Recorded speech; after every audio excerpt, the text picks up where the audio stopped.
Hello everyone, मैं Anita Thakur. Welcome to my YouTube channel. और आज हम लोग पढ़ने वाले हैं class 9th history chapter 4 section जो है उसकी डिस्कस करेंगे 4.3, जिसमें हम लोग पढ़ेंगे सामिन्स चैलेंजेस। ठीक है, तो यहाँ पर बताया गया है कि अराउंड 1890s में देखा गया ये जो सुरंटिको सामिन थे वो कहाँ रहते थे, एक विलेज में जिसका नाम था रंदुबला तंग। ठीक है, रंदुबला तंग। ठीक है, एक विलेज का नाम था जहाँ पर टीक फॉरेस्ट जो थे वो मोस्टली वहाँ पर पाए जाते थे।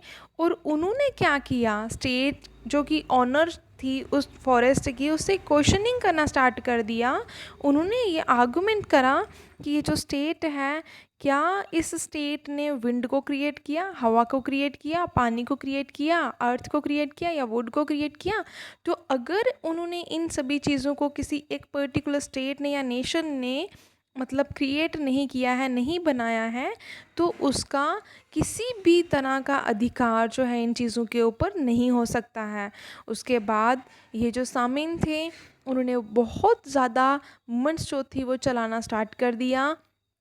और बहुत सारे लोग जो थे उन्होंने सामीन्स के साथ उनकी हेल्प करना स्टार्ट कर दिया। अब ये जो सबसे पहले हम लोग अगर बात करें सामिन के कुछ मतलब सन्स इन लॉ में थे, जैसे कौन हो गए, दामाद वगैरह जो थे, उन्होंने भी उनकी हेल्प करी।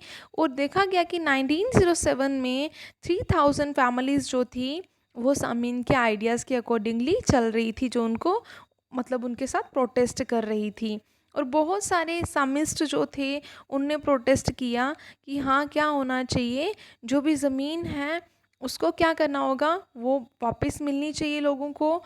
और डच जो हैं जो कि सर्वे कर रहे थे वहाँ पर, उनने कहा, लोगों ने कहा कि हम लोग बिल्कुल भी टैक्स पे नहीं करेंगे। उन्होंने इनकार कर दिया और लेबर का वर्क भी परफॉर्म नहीं करेंगे। तो नेक्स्ट सेक्शन है यहाँ पर 4.4, जिसमें वॉर एंड डिस्ट्रक्शन डिफॉरेस्टेशन की बात होगी।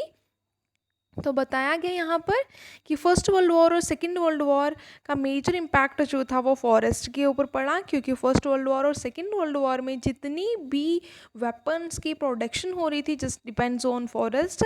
और या फिर हम लोग बोल सकते हैं कि जो भी मतलब नीड्स थी, लाइक शिप्स वगैरह हो गई, रेलवे ट्रैक्स वगैरह हो गई, ये सारी चीज़ें कहीं ना कहीं फॉरेस्ट से ही रिलेटेड थी। तो इंडिया में बताया गया जो वर्किंग प्लान्स बनाए गए उस टाइम पर, उसकी वजह से क्या हुआ कि जो फॉरेस्ट डिपार्टमेंट था उसको बहुत ज़्यादा ट्रीज़ कट करने पड़े। क्यों? क्योंकि उनको ब्रिटिशर्स की हेल्प करनी थी, उनकी नीड्स को फुलफ़िल करना था, जो कि उनको वॉर टाइम्स पर मतलब ज़रूरत थी जिन चीज़ों की, उनके लिए वो फॉरेस्ट डिपार्टमेंट जो था वो बहुत ज़्यादा मात्रा में ट्रीज़ को कट कर रहे थे। उसके बाद अगर हम लोग बात करें या जावा की, तो वहाँ पर क्या बताया गया, जब जापानीज़ ने एरिया को ऑक्यूपाई किया हुआ था, पहले पहले जापानीज़ ने एरिया ऑक्यूपाई कर रखा था, बाद में डच आए थे वहाँ पर। तो डच ने क्या किया, पूरी अर्थ को अपने कंट्रोल में कर लिया। मतलब कहने का, जो जावा का एरिया था उसको अपने कंट्रोल में कर लिया, पॉलिसीज़ फ्रेम करना स्टार्ट कर दिया, जितनी भी सॉ मिल्स थी उनको डिस्ट्रॉय करना स्टार्ट कर दिया। उन्होंने बहुत ज़्यादा पाइल्स ऑफ जेन टीक लॉग्स जो भी थी उनको जला दिया। और कहा गया कि जितनी भी मतलब जो भी प्रॉफिट जापानीज़ यहाँ से अर्न कर रहे थे उनके हाथों से ये सारी चीज़ें जो है वो मतलब निकाल लेनी है, उन तक ये प्रॉफिट जो है वो बिल्कुल भी नहीं पहुँचना चाहिए।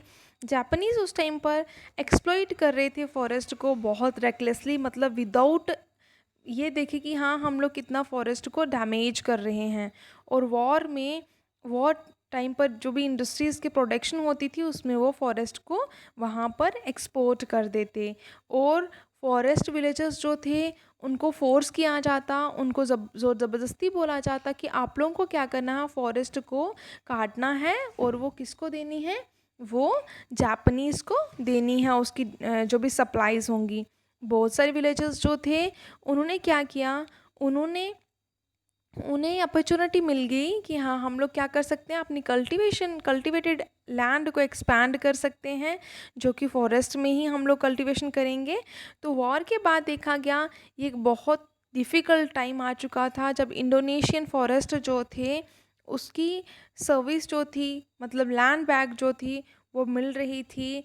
और इंडिया की अगर हम लोग बात करें, जो इंडिया की पॉपुलेशन थी, उनकी मेन नीड क्या थी? एग्रीकल्चर लैंड को दोबारा गेन करना, जिसकी वजह से बहुत ज़्यादा कन्फ्लिक्ट्स जो थे वो फेस करने पड़े फॉरेस्ट डिपार्टमेंट के बीच, फॉरेस्ट डिपार्टमेंट और मेन जो पॉपुलेशन थी उस एरिया की, इंडिया की। तो उनका मेन मोटिव ये था कि हम लोग अपनी लैंड को कंट्रोल करें और हम लोग उस पर अपनी मर्ज़ी से कल्टीवेशन करें। ठीक है, तो आज के लिए इतना इनफ है। Thanks for listening and may God bless you all.